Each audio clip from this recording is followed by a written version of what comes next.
அப்போ பாஜக, ஆர்எஸ்எஸ்லாம் வந்து ஆதீனங்கள, மடாதிபதிகள் அவங்களுடைய கட்டுப்பாட்டுக்குள்ள வச்சிருக்காங்கன்னு சொல்றீங்களா? கண்டிப்பா கட்டுப்பாட்டுக்குள்ள தான் இருந்து ஆகணும். சொத்து அவசியம் என்ன? இருக்கு, ம். சொத்துக்கள் இருக்குது. சொத்துக்களை எல்லாம் பாதுகாக்கணும்னா அந்த இன்றைக்கு இருக்கக்கூடிய ஒன்றிய அரசினுடைய கட்டுப்பாட்டுக்குள்ள வந்து தான் ஆகணும். அப்போ முன்னால இப்போ காங்கிரஸ் கூட அவ்வளோ தூரத்துக்கு உருட்டல் மிரட்டல்லாம் கிடையாது. இவங்க வந்து இவங்களுடைய உருட்டல் மிரட்டலுக்கு கட்டுப்படலைன்னா புல்டோசர், புரியுதா?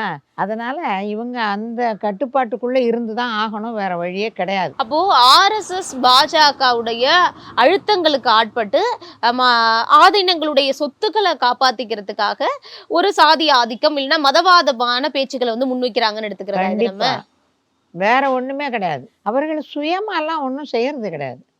சுயமா என்ன செய்வாங்கன்னா, மடத்துல உட்காந்துருப்பாங்க. 10 பேர் வந்து அவங்க முன்னால உட்காந்துருப்பாங்க. எதையாவது பேசுவாங்க. வர்றவங்க வந்து இவங்ககிட்ட ஆசீர்வாதம் வாங்க வருவாங்க. ஏதோ ஆசீர்வாதம் பண்ணுவாங்க. ஒரு 2 தேவாரம் திருமுறையை 2 பாட்டு கற்று வச்சுருப்பாங்க.